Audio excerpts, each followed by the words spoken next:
কেউ যদি 3টার সময় দোয়া করতে পারে, বুলেটের গুলি মিস আছে, এই 3 সময় দোয়া মিস নাই, যা চাবেন তাই পাবেন। আল্লাহ তাআলা আকাশ থেকে ঝরঝর করে রহমত আপনার উপর দিয়া দিবে। আপনার ওই চোখ নাই, চোখ থাকলে আপনি দেখতেন। ওই কান নাই, কান থাকলে আপনি শব্দ পাইতেন। ওই অন্তর নাই, অন্তর থাকলে আপনি অনুধাবন করতেন। এই জন্য তারাই দেখছে যাদের চোখ ছিল, তারাই অনুধাবন করছে যাদের অন্তর ছিল, তারাই শুনতে পেয়েছে যাদের কান ছিল। আল্লাহ যেন ওই অন্তর আর ওই চোখ আর ওই আল্লাহ তাআলা কান আমাদের সবাইকে দান করে। সকলেই বলি আমিন, আরো জোরে বলি আমিন। রমজানে কয় সময় দোয়া কবুল হয়? 3 সময় রহমত ঝরঝর করে বর্ষিত হতে থাকে। এই 3 সময়ের মধ্যে একটা সময় হলো ইফতারির টাইম। আসরের পরে ইফতারির আগ মুহূর্তে বান্দা যখন ইফতারি সামনে নিয়ে, বাহারি আইটেমের ইফতারি নিয়ে বসার দরকার নাই। আমরা মনে করি একেবারে আলু চপ, বেগুন, পেঁয়াজু, ডিমের চপ, চিকেন ফ্রাই, এটা সেটা, খিচুড়ি, বোনা, সেই আমার বাহারি আইটেমের ইফতারি নিয়ে না বসলে তার ইফতারি হলো না। শুধু 1 গ্লাস পানি আর একটা খেজুর, এতটুকু যদি হয়, শুধু 1 গ্লাস পানি আর একটা খেজুর, এতটুকু যদি হয়, আর এতটুকু খাবার নিয়ে যদি কোনো বান্দা সারাদিন না খেয়ে বসে থাকে, আরশের মালিকের কাছে হাত পাতে, আরশের মালিক তার দিলের সব চাওয়া পাওয়া মুহূর্তের মধ্যে আল্লাহ পুরা করে দিল। সুবহানাল্লাহ। রহমতের দুয়ার খোলা। আল্লাহ ফেরেশতাদেরকে ডাক দেয়, দেখ তামাশা দেখ। সারাদিন ক্ষুধার্ত, সারাদিন পিপাসার্ত, সারাদিন ক্লান্ত, সারাদিন শ্রম দিয়েছে, পানির পিপাসা আছে, খায় পান করে নাই, ক্ষুধা আছে, খায় নাই। আমার বান্দার চাহিদা আছে, চাহিদা মেটায় নাই। যৌবনের চাহিদা, চোখের চাহিদা, কানের চাহিদা সব বিসর্জন দিয়েছে। পানি সামনে, আমার গ্যাস্ট্রিকের সমস্যা, পেটে ব্যথা হয়, মাঝে মাঝে পায়খানা কষা হয়, মাঝে মাঝে চোখে একটু কম দেখি, দাঁত ব্যথা হয়। আল্লাহকে বলেন হাত তুলে, আল্লাহ আমার দাঁতে ব্যথা ভালো করে দাও, আল্লাহ আমার পেটের সমস্যা ভালো করে দাও, আল্লাহ আমি ক্যান্সারের রোগী সুস্থ করে দাও। আল্লাহকে ডাকেন, আল্লাহকে বলেন। রমজান মাস দেওয়ার মাস। আল্লাহ বান্দার কাছে কিচ্ছু চায় না, আল্লাহ দেওয়ার জন্য প্রস্তুত। বান্দা চাইতে জানে না, এই জন্য বান্দা পায় না। আল্লাহর কাছে যদি কেউ চাইতে পারে, আল্লাহ সাথে সাথে দিয়া দিবে। সুবহানাল্লাহ। তো দোয়া করবো এই সময় ইনশাআল্লাহ আমরা। আল্লাহ কবুল করো, জোরে কান আমিন। আর একটা দোয়া কবুলের সময় হলো তাহাজ্জুদের টাইম। রমজানে তো অন্তত আমরা সাহারি খাইতে উঠি না, কি বলেন? সাহারি খাই না? রমজানে তো সাহারি খাই, ওইটাই তাহাজ্জুদের টাইম। আগে অন্তত 4 রাকাত নামাজ পড়েন, 2 রাকাত করে, এটা তাহাজ্জুদের নামাজ। আপনি নফলের নিয়তে 2 রাকাত নামাজ যে কোনো সূরা দিয়া পড়তে পারেন। 2 রাকাত করে, 4 রাকাত পারেন, 6 রাকাত পারেন, 8 রাকাত পারেন। এটা শুধু রমজানের আমল না, সারা বছরের আমল। এই সময় হাদিসে আসছে, আল্লাহ রাসূল বলেন, আল্লাহ প্রথম আসমানে আসে। প্রথম আসমানে আইসা আল্লাহ তাআলা ডাকতে থাকে, আলা মিন মুস্তাগফিরিন ফাগফির আলাহ। আসনি কোন গুনাহগার আমার কাছে ক্ষমা চাইবা, আমি আল্লাহ তারে ক্ষমা করে দিব। সুবহানাল্লাহ। আর যে আল্লাহর ক্ষমা পায়া গেল, সে সবচেয়ে সফল হয়ে গেল। আল্লাহর কোরআন বলে, ফামান যুহজিহা আনিন নারি ওয়া উদখিলাল জান্নাতা ফাকাদ ফাজ। যে জাহান্নাম থেকে বেঁচে গেল আর আল্লাহর জান্নাতের সুসংবাদ পেয়ে গেল, ক্ষমা পেয়ে গেল, ওই ব্যক্তি সবচেয়ে আল্লাহর কাছে সফল, কামিয়াব হয়ে গেল। জোরে কোন সুবহানাল্লাহ। ওই সময় একটু হাত তুলে কাঁদেন, আল্লাহ, আয় আল্লাহ, ছেলেটার এত রোগ ভালো হয় না, বুঝেছি আমার গুনার কারণে তুমি আমার ছেলের অসুস্থতা দিয়েছো, আমার গুনার কারণে তুমি আমাকে পেরেশানিতে ফালায় রাখছো। আল্লাহ, রোজা রাখবো, সাহারি খাবো, তোমার কাছে হাত তুললাম, তুমি আমারে মাফ করে দাও। আমি তোমার গোলাম, তুমি ছাড়া সমস্ত মালিকের দরজাগুলো বন্ধ, কিন্তু একমাত্র তোমার দরজাই খোলা। ওইভাবে নফল একটা সেজদা দিয়া, সেজদার মধ্যে পড়া যখন বান্দার চোখের পানি ফালায় কাঁদে, কসম আল্লাহ, তাহাজ্জুদের সেজদার মধ্যে, নফল নামাজের মধ্যে নফল একটা সেজদা দিয়া যদি বান্দা আল্লাহর কাছে চাইতে পারে, আল্লাহ এত অসীম রহমান, এত বড় দয়ালু, এত বড় মেহেরবান, বান্দার জিন্দেগীর গুনাহ মাফ করে বান্দাকে আল্লাহ প্রিয় বানায় নেয়। জোরে কোন সুবহানাল্লাহ। দরজওয়ানি তওবা করদান শিওয়ায়ে পয়গম্বরি, দরজওয়ানি তওবা করদান শিওয়ায়ে পয়গম্বরি। होते पीरी गिर गे जालिम मिशावद পরহেজগারি। ওই সময়টা আমরা বাছাই করব দোয়ার জন্য ইনশাআল্লাহ। পারবো তো ইনশাআল্লাহ? আল্লাহ তুমি কবুল করো, জোরে কানা আমিন। তৃতীয় নম্বর, ওই সময়ও দোয়া কবুল হয় ফরজ নামাজের পর। নামাজ শেষ হয়ে গেছে, এখন চাই ইমামের সাথে। ইমাম তো অনেক সময় লম্বা দোয়া করে না। কেন করে না? অনেক ব্যস্ত লোক আছে, সবাইকে নিয়ে এত লম্বা দোয়া করা কিনা সম্ভব না। ইমাম সাহেব সালাম ফিরায় ফেলছে, আপনি পারলে ইমামের সাথে অথবা একা একাই হাত তুলে, মালিক রে তোমার গোলামি করার জন্য তোমার ঘরে আস। আয় আল্লাহ, দুনিয়ার শত্রুর ঘরে গিয়া যদি শত্রুর পা ধরে কেউ মাপ চায়, শত্রুরে কি করে দেয়? মাফ করে দেয়। আল্লাহ তোমার ঘরে আসছি, তোমার গোলামের খাতায় নাম উঠাইলাম। সলাতুল জুমা, আল্লাহ সলাতুল জোহর, সলাতুল আসর পড়লাম, তোমার গোলামের খাতায় নাম উঠাইলাম। তুমি যদি গোলামটারে হাত ধরে বের করে দাও, কার দুয়ারে যাবে? আর তো দ্বিতীয় কোনো জায়গা নাই, মাফ করে দাও। ফরজ নামাজের পরে বান্দা যখন হাত তুইলা একা একা হোক আর সবাই মিলা হোক, যদি আল্লাহর কাছে ক্ষমা চাইতে পারে, কিছু চাইতে পারে, আমার আল্লাহ এত বড় রহমান, এত বড় রহিম, বান্দার চাইতে দেরি হবে, আমার আল্লাহ দিতে একটা সেকেন্ডও দেরি নাই। যেরকম সুবহানাল্লাহ। এই জন্য এই সময়টা আমরা দোয়া করব। তাহলে বলেন কয় টাইমে দোয়া কবুল হয় রমজানে? 3 টাইমে। 1 নম্বরের টাইম হলো ইফতারির আগে, 2 নম্বরের টাইম হলো তাহাজ্জুদের সময়, 3 নম্বরের টাইম হলো 5 ওয়াক্ত ফরজ নামাজের পরে। এ আমার বাবা, আপনার যেন দোয়ায় কষ্ট না হয়, ইবাদতে কষ্ট না হয়। আল্লাহ তাআলা পরিবেশকে গোছানোর জন্য শয়তানকে আল্লাহ তাআলা বন্দী করে দিয়েছে। রমজানের আগে শয়তান একটা মিটিং ডাকছে, মিটিং কল করছে।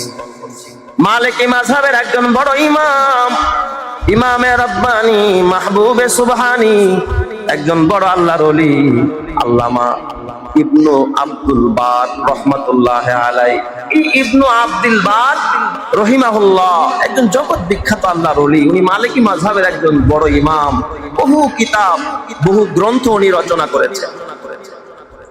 ইবনু আব্দুল বার রহিমাহুল্লাহ উনি কিতাবের মধ্যে লেখছে, একদিন শয়তান, ইবলিস শয়তানরে কিন্তু আল্লাহ রমজান মাসে বন্দি করে রাখে। এই শয়তান রোজার আগে একবার আর সব চেলাদেরকে নিয়ে একটা মহাসমাবেশ ডাকছে। শয়তানও মাঝে মাঝে সমাবেশ করে। শয়তানেরও কিছু চেলা আছে, সব জায়গায় আছে না নাই? এই জোরে বলতে হবে, আছে না নাই? আপনি দেখেন আর না দেখেন, শয়তানেরও কিছু কি থাকে, কর্মী বাহিনী। সব কর্মীদেরকে নিয়ে বড় শয়তান, বুড়া শয়তান সমাবেশ ডাকছে। সমাবেশের ভিতরে কথা বলতেছে, এক কর্মী দাঁড়ায়া বুড়া শয়তানরে প্রশ্ন করতেছে। ডাক দেয়া বলে, লিডার, আপনার কাছে আমার একটা জিনিস জানতে বড় ইচ্ছে হয়। আচ্ছা বলো, কি জানবা? আমার কাছে জানবা না তো জানবা কার কাছে? আমি তো তোমাদের বিগ বস, লিডার।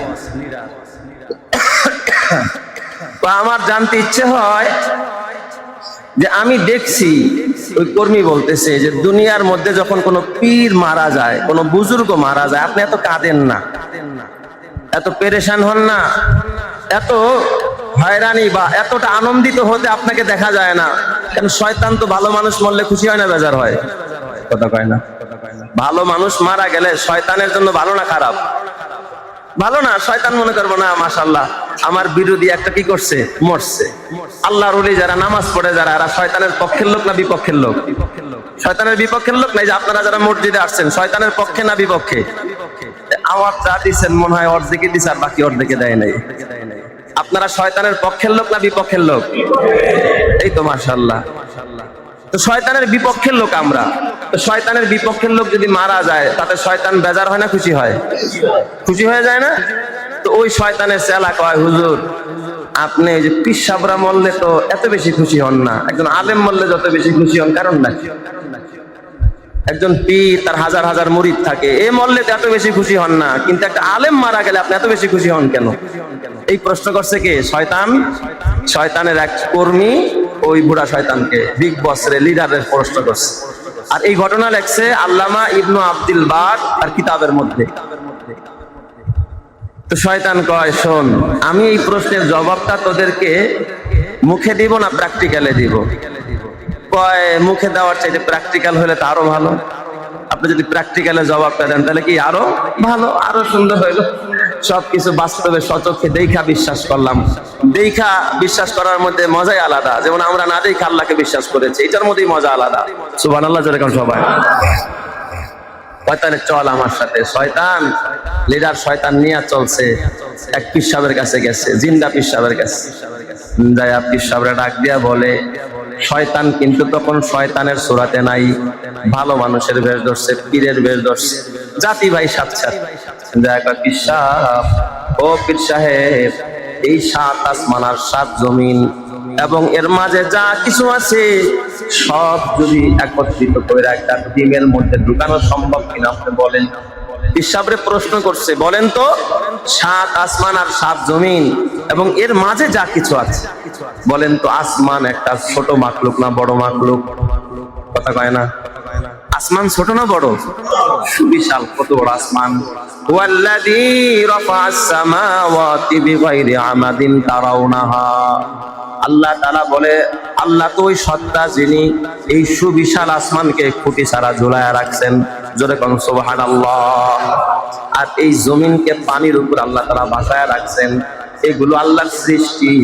আসমানের মধ্যে আল্লাহ তাআলা সূর্য ঝুলায়া রাখছেন, তারকা ঝুলায়া রাখছেন, মঙ্গল গ্রহ কত গ্রহ, উপগ্রহ, মহাগ্রহ কত গ্রহ, আল্লাহ গ্যালাক্সি তৈরি করে রাখছেন, সবগুলো আল্লাহ তাআলার মাখলুক। শয়তান ডাক দিয়া বলে, পীর সাহেব বলেন, এই 7 আসমান 7 জমিন এবং এর মাঝে যা কিছু আছে সব একত্রিত কইরা যদি একটা ডিমের মধ্যে, বলেন তো একটা ডিম কি আপনাদের এলাকার মুরগির যে ডিম আছে চেনেননি আপনারা? এই ডিম কি 5 কেজি ওজন হয় নাকি? কয় কেজি ওজন হয়?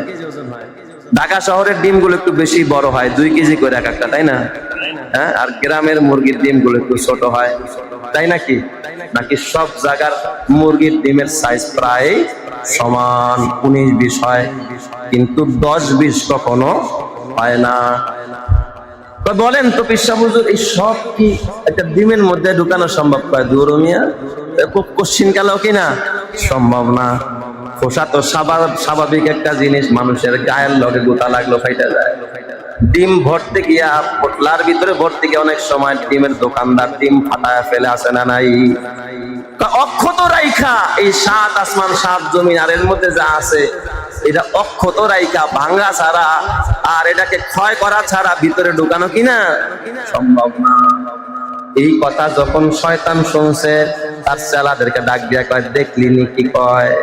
এটাও তো সে শিরক করে ফেললো, আল্লাহকে আজিজ বানায় ফেললো, অপারক বানায় ফেললো। আমার আল্লাহ এমন কিছু নাই পারে না, আল্লাহর ক্ষমতায় এমন কিছু নাই যা পারে না। ইন্নামা আমরুহু ইযা আরাদা শাইআন আইয়াকুলা লাহু ফায়াকুন।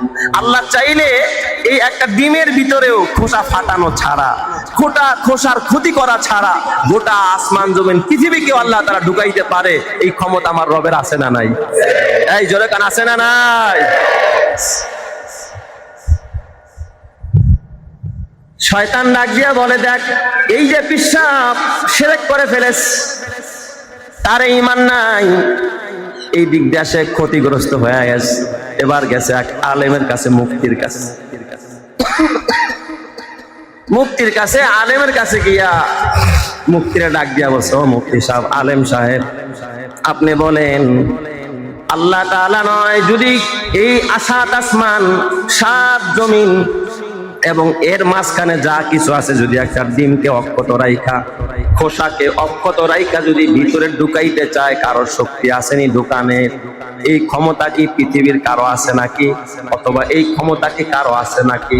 এই কথা যখন বলেছে, এবার আলেম ডাক দিয়া বলে, এই শুনে রাখো, আমি তো ওই রবের প্রতি ঈমান এনেছি যে রব পূর্ব আকাশে সূর্য ওঠায়, পশ্চিম আকাশে ডুবায়, যেই রব রাত নিয়ে দিন আনে, দিন নিয়ে রাত আনে, যেই রব কুন ফায়াকুন বললে সব হয়ে যায়, ওই রব যদি চায় একটা ডিম কেন, একটা বিন্দুর ভিতরে, একটা অণুর ভিতরে গোটা পৃথিবী নয় সব কিছুকে ঢুকানোর মতো ক্ষমতা আমার রবের আছে না নাই? আরো জোরে বলেন, আছে না নাই? কি পরিমাণ ঈমান! ইবলিস এবার ডাক দিয়া কয়, দেখলিনি তার ঈমান কত বড় মজবুত, এরে বেঈমান বানানো যায় না, এরে কখনো জান্নাত থেকে পথচ্যুত করা যায় না। এই জন্য আলেম মরলে আমি বেশি খুশি হই, পীর মরলে আমি এতটা বেশি খুশি হই না। এই মিটিং শয়তান রমজানের আগে করেছে। এ আমার বাজার, কিন্তু নফস শয়তান আপনার সাথে সাথে ঘুরে। নফস শয়তান, আপনি মসজিদের দিকে যাবেন, ডাক দিয়া কয় না মসজিদ না, চল আজকে একটু মার্কেটে ঘুরে। শুক্রবার দিন, বন্ধের দিন, আজকে মার্কেটে গেলে দেখবি জমজমাট, সব কিছু ভালো। শুক্রবার দিন আসরের পরে দোয়া কবুল হয়। আপনি যেন দোয়া করতে না পারেন, আপনার শয়তান তাড়ায় নিয়ে যাবে মার্কেটের দিকে। আপনাকে বলবে চল আজকে বাহারি আইটেমের ইফতারি বিক্রি হচ্ছে পুরান ঢাকায়, ওই জায়গায় চল, ওখানে গেলে বাহারি আইটেমের ইফতারি কিনতে পারবি। না না না বাবা না, এই রমজানের রোজা আল্লাহ কত সহজ করেছে, অথচ সাহাবায়ে কেরামের জিন্দেগির নমুনা, তারা ইফতারি দূরের কথা, তারা কোনো খাবার খাইতে পারতেন না। আনসারী সাহাবীর ঘটনা, রমজান মাস, এই আনসারী সাহাবী পরপর 3 দিন রোজা রেখেছে। সাহারিতেও শুধু পানি, ইফতারিতেও শুধু পানি। আর আগের যুগের রোজা ছিল ওই যে ইফতারি করতো, এরপরে ঘুমের পরে আর কোনো খাবার খাইতে পারতো না। ইফতারির পর থেকে আবার পরের দিনের রোজা শুরু হয়ে যায়। যখনই ইফতারি শেষ, ঘুমানো শুরু হয়ে গেছে, তার মানে তার ইফতারির টাইম শেষ, পরে আর খাবারের কোনো সুযোগ নাই। 3 দিন হয়ে যায়। আনসারী সাহাবী কৃষক মানুষ, খেজুরের বাগানে কাজ করে, গাছের ময়লা পরিষ্কার করে। বলেন তো, গাছ ঝোরা গাছের ময়লা পরিষ্কার করা সহজ বিষয় না, বড় কষ্টের কাজ, বড় কষ্টের কাজ। পিপাসায় কলিজা পর্যন্ত একেবারে শুকিয়ে যায়। আর রোজা রাখছে 3 দিন পর্যন্ত, সাহারিতেও পানি, ইফতারেও পানি, পানি ছাড়া বিকল্প কোনো খাবার নাই। 3 দিন পরে সাহাবী একেবারে অস্থির, ক্ষুধায় দাঁড়াইতে পারে না। ওই সাহাবী বাড়ির দরজায় গিয়া, ইফতারের সময় ঘনায় আসছে, আজান দিয়া দিবে। ইতিমধ্যে সাহাবী ঘরের ভিতর থেকে বিবিরে ডাক দিছে, বিবি গো, ও কলিজার টুকরা বিবি, ঘরে কোনো খাবার আসেনি, দাঁড়াইতে পারি না। ইফতারির টাইম হয়ে গেছে, ঘরে কোনো খেজুর আসেনি, খাবার আসেনি, একটু খাবার দিতে পারোনি? বিবিও ক্ষুধার্ত, ঘরে খাবার নাই। দেখেন বিবিও কত বড় আল্লাহর ওলি। বিবি ডাক দেখা, স্বামী গো, আপনি অপেক্ষা করেন, বসেন, দেখি আমি আপনার জন্য খাবারের ব্যবস্থা করতে পারি কিনা। জোরে কান্না আল্লাহু আকবার।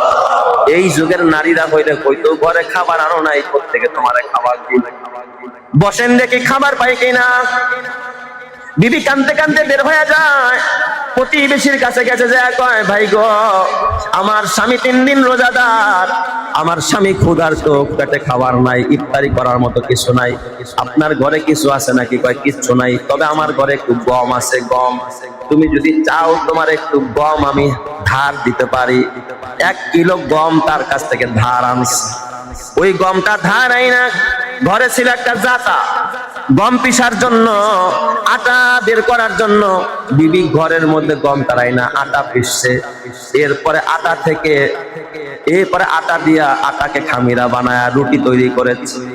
গমের যে আগা ছিল ওইগুলো দিয়া কোন রকমের একটু হালুয়ার মতো, মিষ্টি ছাড়া একটু হালুয়ার মতো একটু জাউ পাকাইছে। নিয়ত করছে 2টা রুটি আর একটু ওই গমের আগলা দিয়া যে একটা সুজির মতো রান্না করছে, এটা স্বামীর সামনে পেশ করবে। অতক্ষণে রাত অনেক হয়ে গেছে, ইফতারির টাইম পার হয়ে গেছে। স্বামী দেখে ঘুমায় গেছে, অচেতন, মনে হয় যেন বেহুশ হয়ে পড়ে আছে। বিবি স্বামীর কাছে খাবারের পেয়ালাটা, রুটির পেয়ালাটা আর ওই হালুয়ার পেয়ালাটা নিয়ে আইসা দেখে স্বামী ঘুমান্ত। স্বামী এখন চিন্তা করে দেখে, এখন তার খাবারের টাইম নাই, রোজা হবে না, কারণ ইফতারির পরে ঘুমায় গেলে আর খাওয়া যায় না। এবার সাহাবীর স্ত্রী বড় পেরেশানিতে পড়ে গেল, হারে আমার স্বামী খানা চাইলো, কিন্তু আমি তো খানা দিতে পারলাম না, দেরি হয়ে গেল আমার খানা তৈরি করতে, খুঁজতে খুঁজতে। সাহাবীর বিবি দৌড়ায়া নবীর কাছে গেলেন, ইয়া রাসূলুল্লাহ, ইয়া হাবিবাল্লাহ, আমার স্বামী 3 দিন যাবত ক্ষুধার্ত, সাহারিতেও আমার স্বামী পানি পান করে, ইফতারিতেও পানি পান করে, এর বাইরে কোনো খাবার নাই। ইয়া রাসূলুল্লাহ, কিছু গম আনলাম, আটা পিসলাম, রুটি বানাইলাম, হালুয়া তৈরি করলাম, স্বামীর সামনে খাবার পেশ করবো, স্বামী আমার ঘুমায় গেছে, কিন্তু এখন তার খাওয়ার টাইম নাই। 4th দিন যদি আমার স্বামী না খায়া এইভাবে রোজা রাখে, তাহলে তো আমার স্বামী মৃত্যুর সম্মুখীন হয়ে যাবে, আমার কি করণীয়? আল্লাহর নবীর চোখ দিয়ে অজরে পানির ফোঁটা গড়ায়। আল্লাহর নবীর তাকায় দেখে আকাশ থেকে জিবরাইল আসতেছে। জিবরাইল আইসা আয়াত নাজিল করে দিছে। আল্লাহ তাআলাকে, আল্লাহর রাসূলকে জানায় দেয়, ইয়া রাসূলুল্লাহ, আপনি আপনার সাহাবীরে বলে দেন তারা যেন সুবহে সাদেক পর্যন্ত খানা খাইতে পারবে। আমি আল্লাহ তাদের জন্য সুবহে সাদেক পর্যন্ত খানা খাওয়াকে আমি আল্লাহ তাদের জন্য হালাল করে দিলাম। চিৎকার মেরে কান্না আল্লাহু আকবার। हर लहजा है मोमिन के ना ईशान ना ईआन, हर लहजा है मोमिन के ना ईशान ना ईआन, गुफ्तार में किरदार में अल्लाह की बुरहान, गुफ्तार में किरदार में अल्लाह की बुरहान, गफ्फारियु क़ख्खारु गफ्फारियु क़ख्खारियु कुद्दूस व जबरूत, ये चार अनासिर हो तो बनता है मुसलमान, ये चार अनासिर हो तो बनता है मुसलमान, उल्फत में बराबर के वफा हो के जफा हो, हर चीज में लज्जत है अगर दिल में मजा हो, हर चीज में लज्जत है अगर दिल में मजा हो। जोरे जोरे कहो सुभान अल्लाह।